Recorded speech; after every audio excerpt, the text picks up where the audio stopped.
मेरे गांव का नाम है चिडिड। आइए आपको अपना गांव दिखाती हूँ।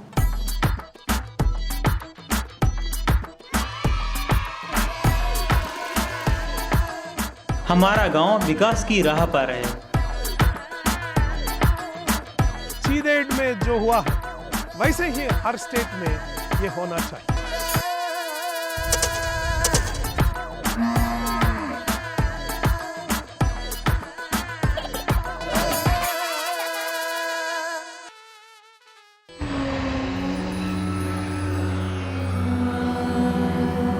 गरीबी, भूखमरी और बेरोजगारी,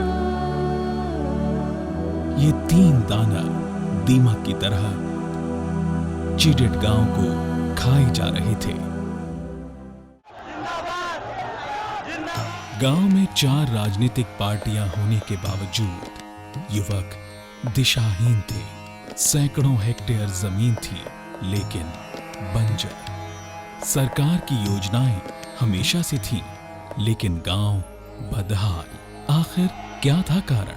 Chided has been one of those villages चिडेड उस गांव में से एक था जिसके विकास में साल दर साल लगातार गिरावट आ रही in थी। fact it was भारत सरकार की लाभकारी योजनाओं को लागू करने के बावजूद भी गांव में सुधार नहीं दिख रहा था। something which is not हम जानना चाहते थे despite all कि these आखिर programs कारण of क्या government था of India being implemented. और क्या प्रयोगशाला से We भूमि wanted to तक see योजना what the गांव की reasons व्यवस्था and how और विकास में सुधार के साथ concept साथ called left land can Bharat implement सरकार और the Andhra functioning Pradesh of सरकार की all the महत्वाकांक्षी systems that are योजनाओं there को in the village, प्रभावी including कर सके। implementation of flagship programs of both government of India as well as government of Andhra Pradesh.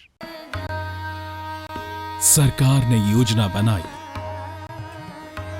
समाज के सबसे जरूरतमंद व्यक्ति तक पहुंचने की, और माध्यम बनाया भारत निर्माण वॉलंटियर को, ताकि आवश्यकता को समझकर सीधे मदद पहुंचाई जा सके। దగ్గరికి వెళ్ళి ఒక కుర్మారావు వచ్చి నుండి కుర్మారావు వచ్చి ఒక 6 నెలలు अपार्ट कमिश्नर की तरफ से कुर्मा राव जी आए थे। 6 महीने तक उन्होंने गांव का सर्वे किया। उससे पहले सरपंच होने के नाते मैंने भी सर्वे किया था। सर्वे करने के बाद कमिश्नर जी ने हमें ये हिदायत दी कि हमें एकजुट होकर रहना चाहिए। इसके अनुसार हमने ग्राम पंचायत बुलाई। चाहे कोई किसी भी धर्म, किसी भी पार्टी का हो, हम सबको मिलजुल कर रहना चाहिए। పిలవడం జరిగింది। పిలిచినాక అందరం కలిసి కట్టుకున్నాం। ఎన్ని మతాలు ఎన్ని పార్టీలు ఉన్నా పక్కన పెట్టి కలిసి కట్టుకున్నాం।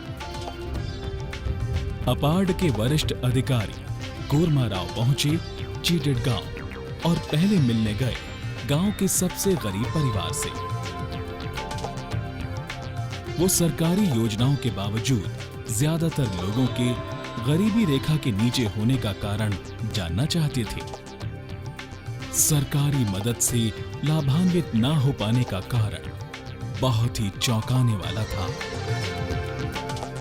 जागरूकता न होने के कारण गांव वाले योजनाओं का लाभ नहीं ले पा रहे थे।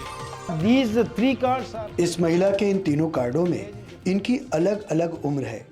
एक में इनकी उम्र 47 साल, दूसरे में 37 और तीसरे में 32 साल। 60 साल की आयु के बाद अगर ये हर महीने पेंशन योजना का लाभ लेना चाहें तो इन्हें अभी से वार्षिक किस्तें देनी पड़ेंगी। कल्पना कीजिए कि इनकी उम्र 47 साल है तो इन्हें अगले 13 साल ही पेंशन देना पड़ेगी। और अगर हम इनका दूसरा कार्ड देखें तो इन्हें 28 साल ज़्यादा किस्तें देना पड़ेंगी। तो सरकार के अलग अलग कार्ड एक ही महिला की अलग अलग उम्र दिखा रहे हैं। ज़्यादातर जो तहसीलदार राशन कार्ड देता है उसी की उम्र हम ठीक मानते हैं। ऐसा क्यों हो रहा है? यह इसलिए हो रहा है क्योंकि ग्राम पंचायत डाटा ठीक से नहीं बना रही। Data not maintained by the gram panchayat. अब आवश्यकता थी सरकारी योजनाओं और जरूरतमंदों के बीच की दूरी कम करने की, और अपार्ड तैयार था अपनी योजनाओं के साथ। We want to get each and every information of हम गांव के हर परिवार की आर्थिक स्थिति की जानकारी सही ढंग से लेना चाहते थे, ताकि यदि कोई परिवार गरीबी रेखा से नीचे हो तो उन्हें गरीबी रेखा से ऊपर लाने के लिए सरकार सही कदम उठा सके। above poverty line, what are the initiative to be planned by the government departments? लेकिन समस्या थी विभिन्न राजनीतिक मतों वाले गांव को एक विचारधारा के लिए सहमत करना। మేము ఫస్ట్ చెప్పడం ఏమైందంటే గ్రామ సర్పంచ్గా ग्राम सरपंच होने के नाते हमने सबसे पहले गांव वालों को ये बताया कि किसी भी मुश्किल परिस्थिति के लिए हमें एकजुट होकर रहना चाहिए। हमें गांव को आगे बढ़ाना है, पीछे नहीं ले जाना है, इसलिए काम हम मिलजुल कर करेंगे।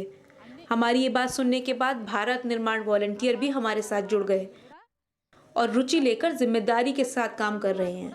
శ్రద్ధ తీసుకొని పనులు చేపట్టడం అవుతుంది। We only have हमने उन्हें सुखद स्थिति में पहुंचाने के लिए प्रेरित किया। इसके बाद उन्हें समझ आ गया कि करना क्या है, और उसका सबसे बड़ा उदाहरण था चारों राजनीतिक पार्टियों को विकास के लिए सहमत करना, ताकि गांव का सामूहिक विकास हो सके। development of a village. अवसर था सरकार और हितग्राही के बीच कड़ी बनने का, जबकि पढ़े लिखे बेरोजगार युवकों को भारत निर्माण सेवक बनने की प्रक्रिया में कहीं भी किसी प्रकार का आर्थिक लाभ नहीं मिलना था। आखिरकार कई बैठकों के बाद अधिकारी युवा वर्ग को प्रेरित करने में सफल रहे। Volunteerism is the most essential element today in rural development. ग्रामीण विकास के लिए निस्वार्थ सेवा करना आज सबसे आवश्यक और महत्वपूर्ण तत्व बन चुका है, और जो भी व्यक्ति अपने गांव के विकास के लिए आगे आए उसका स्वागत है। All that is possible. Panchayat को युवा वर्ग की मदद की आवश्यकता है, और ये सब संभव है अगर आप किसी युवक को वैधता प्रदान करा दें तो। अगर कोई युवक अपने गांव में स्वेच्छा कुछ अच्छा करना चाहे और यदि वह सड़क या नाली की सफाई करने लगे तो शायद लोग उस पर हंसेंगे, लेकिन अगर यही कार्य राष्ट्र निर्माण, युवा भारत का भविष्य और देश की प्रतिष्ठा के संरक्षण में युवाओं की सहभागिता की भावना से करें तो बहुत कुछ संभव हो सकता है। और यही है VNV का सार। इस विचार में बहुत शक्ति है। ये युवा वर्ग को एक साथ जोड़ती है। एक तरफ गांव में पहले से मौजूद सरकारी योजनाओं को वितरण प्रणाली, और दूसरी तरफ जरूरतमंद लोगों, और इन दोनों को जोड़ने का काम जिस उत्प्रेरक द्वारा किया जा रहा है वही है भारत निर्माण सेवक। On the other, the people who want such services, and both these things are linked by a catalyst called Bharat Nirman Volunteer. प्रशिक्षण के परंपरागत तरीकों के उलट अपार्ड ने वंदे मातरम फाउंडेशन, ब्रह्म कुमारी तथा लीड इंडिया फाउंडेशन की मदद से प्रशिक्षण को बहुत ही रोचक एवं लाभप्रद बना दिया। चीडेट से 51 भारत निर्माण सेवकों ने शपथ ली समाज सेवा की, और वे तैयार थे एक नए समाज के निर्माण के लिए, जहां उनके कदम अग्रसर हों विकास के पथ पर। ప్రభుత్వ పథకాలు అయితే ఏవే ఉన్నాయో అవన్నీ ప్రజలు సరైన సమయంలో వారికి అందాలంటే सरकारी योजनाओं का अगर लाभ उठाना है तो गांव की एक टीम को आगे ले जाना पड़ेगा। हमारे गांव में जो पढ़े लिखे लोग हैं वो गांव का भला करना चाहते थे, अब भारत निर्माण वॉलंटियर बनकर कर रहे हैं। लगभग 51 लोग। సుమారు ఇప్పుడు 51 మెంబర్స్ ఇప్పుడు భారత నిర్మాణ వాలంటీర్గా వర్క్ చేస్తున్నాం। 4 సార్లు కమిషనర్ వచ్చిండు, 4 సార్లు వచ్చి మాకు మైక్ ఇచ్చిండు। 4 बार कमिश्नर ने हमारे गांव का दौरा किया और माइक भी दिया, जिससे ग्राम पंचायत के लिए लोगों को बुलाना आसान हो गया, और एक वाटर टैंक का भी इंतजाम किया।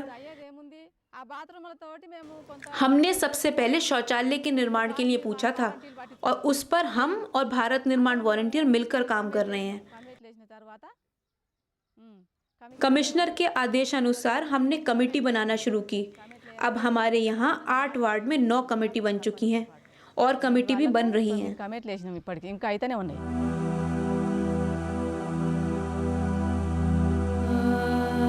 सेहत का कितना भी ख्याल रख लिया जाए, लेकिन सफाई ना हो तो बीमारियों का फैलना तय है। देश के अन्य गांवों की तरह चीडेट में भी खुले में शौच करने की प्रथा थी।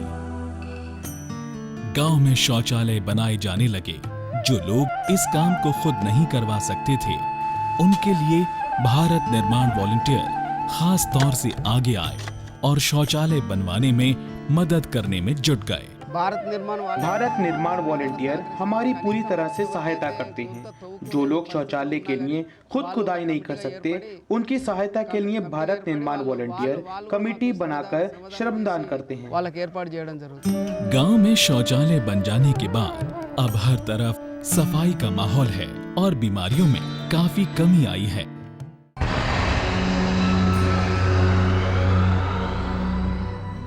गांव की एक बड़ी समस्या थी शराब, जिसके चंगुल में फंसकर कई परिवार तबाह हो चुके थे।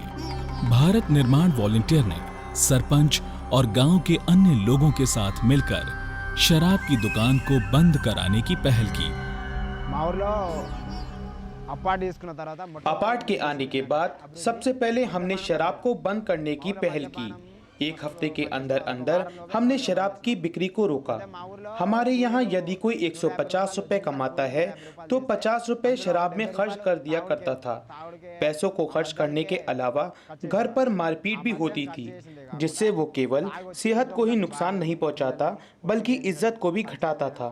इसकी वजह से बच्चों पर बुरा असर पड़ता था। शराब पीकर ना वो खाना खाता और ना पत्नी और बच्चों को खाने देता, जिसकी वजह से बच्चों की सेहत पर बुरा असर पड़ता। इन सब वजहों से हमने शराब को बैन करने की ठानी। हमारे गांव में 4 शराब के ठेके थे।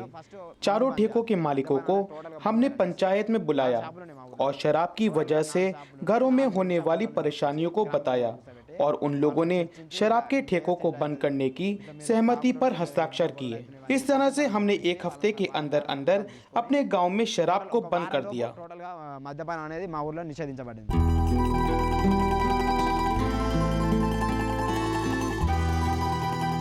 चीडेड के आंगनबाड़ी सेंटर में अब बच्चों की किलकारियां गूंजती हैं।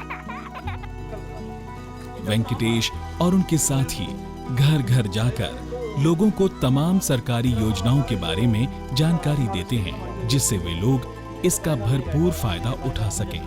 खासतौर से ये लोगों को शिक्षा की अहमियत के बारे में बताते हैं और उन्हें अपने बच्चों को स्कूल भेजने के लिए मनाते हैं। उनकी कोशिशों से अब गांव के सभी बच्चे स्कूल जाते हैं।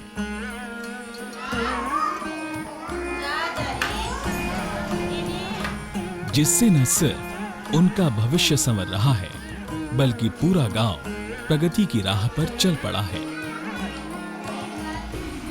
भारत निर्माण वॉलंटियर की वजह से अब जब भी गांव में काम होता है तो लोग तुरंत प्रतिक्रिया देते हैं। इससे पहले लोग शराब पीने और इधर उधर चले जाते थे, मगर अब भारत निर्माण वॉलंटियर उन्हें समझाते हैं कि हमें एक साथ रहना चाहिए और एक अच्छी जिंदगी जीना चाहिए। जो काम किसी से नहीं होता था वो अब भारत निर्माण वॉलंटियर करते हैं। स्वच्छ, स्वादिष्ट और पौष्टिक आहार स्कूल में पढ़ने वाले बच्चों के लिए कितना महत्वपूर्ण है, ये बात भारत निर्माण सेवक अच्छी तरह जानते हैं। सरकार से उपलब्ध होने वाला मध्याह्न भोजन बच्चों को पौष्टिक आहार के रूप में मिले, ये सुनिश्चित करने के लिए వెంకటేష్ నిరీక్షణ करने के लिए स्कूल जाते रहते हैं। మా గ్రామంలో సుమారు మా దగ్గర upper primary school 7th class వరకు మా గ్రామం ఉంటుంది। अभी हमारे गांव में अपर प्राइमरी यानी 7वीं तक की कक्षाएं लगती हैं, जिनमें 66 बच्चे पढ़ते हैं, जिनको दोपहर का खाना दिया जाता है, जिसमें हम पौष्टिक आहार देते हैं। త్వరలోనే చేర్చుదాం అనుకుంటున్నాం। అయితే రైస్ ఉన్నంత వరకు అయితే మా దగ్గర మిడ్ డే మీల్ సక్రమంగానే జరుగుతుంది। ఆ పౌష్టికాహారం సక్రమంగానే అందిస్తున్నాం। गांव में शिक्षा की लहर दौड़ गई, लेकिन जब तक बड़े बुजुर्ग अक्षरों को नहीं अपनाते, साक्षरता अभियान की कामयाबी अधूरी है। लेकिन भारत निर्माण वॉलंटियर की कोशिशों से ये लोग किताबों से जुड़ने लगे। भारत निर्माण वॉलंटियर ये देशवर सिर्फ इन्हें कक्षा तक लाते ही नहीं, बल्कि पढ़ने में भी पूरा सहयोग देते हैं। और क्यों ना हो, आखिर इस काम में इन्हें सबसे ज्यादा सुकून जो मिलता है भारत निर्माण वॉलंटियर होते हुए मैं यहाँ कोऑर्डिनेटर के तौर पर काम कर रहा हूँ। मेरा काम है बच्चों को शिक्षा देना और ये काम करके मुझे बहुत खुशी मिलती है।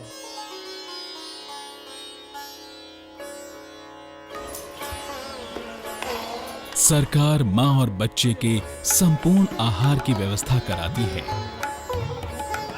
लेकिन लोगों को अपने हक के बारे में पहले मालूम नहीं था। अब भारत निर्माण वॉलंटियर ये सुनिश्चित करते हैं कि गांव के सभी बच्चों और गर्भवती महिलाओं को संपूर्ण आहार मिले।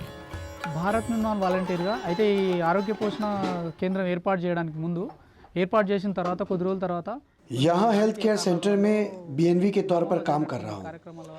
कुछ समय पहले कुछ कारणों की वजह से इस हेल्थ केयर सेंटर का काम रुक गया था, लेकिन भारत निर्माण वॉलंटियर ने सोचा कि गांव में गर्भवती महिलाओं और छोटे बच्चों के लिए ये हेल्थ केयर सेंटर बहुत ज़रूरी है। గర్భిణీ స్త్రీలకు మహిళలకు అందరికీ కూడా इसलिए इस हेल्थ केयर सेंटर को शुरू करना बहुत आवश्यक मानते हुए हमने इस हेल्थ केयर सेंटर को फिर से शुरू किया। అయినా సరే మళ్ళీ తిరిగి ప్రారంభించాలనే ఉద్దేశంతో भारत निर्माण वॉलंटियर ने एकजुट होकर कमेटी बनाई और फिर सेंटर को शुरू किया। सरकार इसको फंड दे रही है। अगर कभी फंड में दिक्कत होती है तो भारत निर्माण वॉलंटियर अपना योगदान देते हैं। దీనికి ఫండింగ్ కూడా గవర్నమెంట్ ఇస్తుంది। इस सेंटर को चलाने में किसी भी तरह की दिक्कत होती है तो भारत निर्माण वॉलंटियर उसको दूर करने के लिए हमेशा आगे रहते हैं। ఉంది అని చెప్పేసి తెలుసుకొని ఈ కేంద్రాన్ని నడిపించడం జరుగుతుంది। ఇందులో భారత్ నిర్మాణ్ వాలంటీర్స్ ఏ చిన్న ప్రాబ్లం వచ్చినా కూడా వీళ్ళు ముందుకొచ్చి ఈ ప్రోగ్రామ్ నడిపించడం జరుగుతుంది।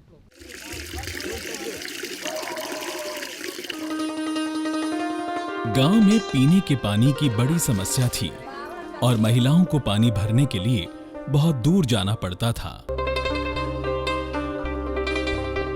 भारत निर्माण वॉलंटियर के प्रयासों से गांव में साफ पीने के पानी की व्यवस्था हुई। एक नई पानी की टैंकी का निर्माण हुआ, जिससे अब हर घर में साफ पीने का पानी पहुंच रहा है।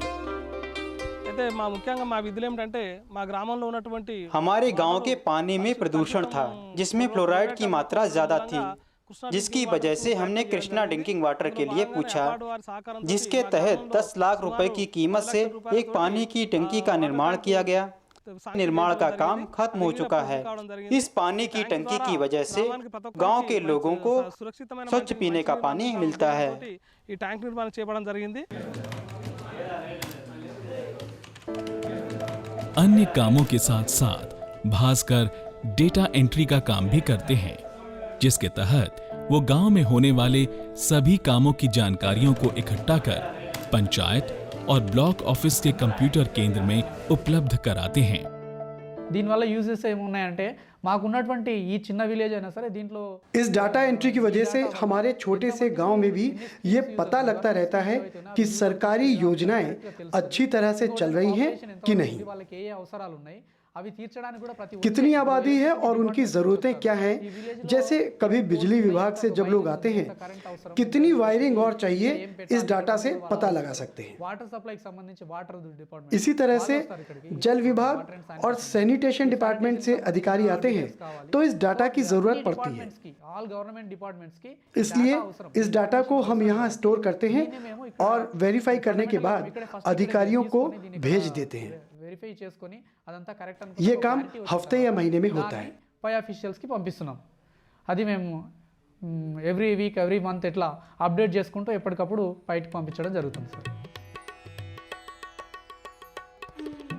మంచి పేరే ఉంది మన బ్యాంక్ కింద ఊర్ల కంటే మన ఊర్లో కొంత शहरों में बेशक बैंकों की भरमार हो, लेकिन गांव में आज भी सीमित संसाधन हैं।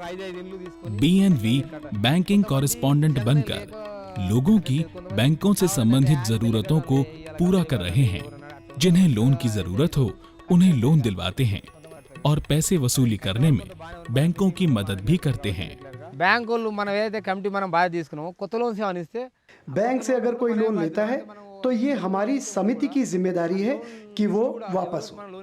हमारी ये भी जिम्मेदारी है कि जब कोई लोन बैंक से रिफर होता है तो वो ज़रूरतमंद तक पहुंचे, जिससे लोगों को लाइनों में खड़े होने की ज़रूरत नहीं पड़ती और बैंक कमेटी से रिकमेंड किए गए व्यक्ति को लोन देने के लिए मना नहीं करता। इसी तरह से बैंक के लोग भी अपने समय का सदुपयोग करते हुए हर हफ्ते पहले ही डिफॉल्टर लिस्ट भेज देते हैं, जिसको लेकर हम और भारत निर्माण वॉलंटियर्स लोगों को लोन की पेमेंट करने के लिए कहते हैं। हम कोशिश करते हैं कि 50 से 80% तक लोन जमा हो जाए। 50% అన్న కట్టాలి, 20% అన్న కట్టాలి. వచ్చినప్పుడు మాత్రం ఖచ్చితంగా ప్రతి ఒక్కరు కట్టాలనేది మనం చెప్తున్నాం.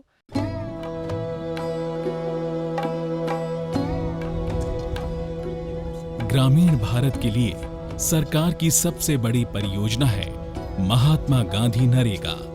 इसके काम में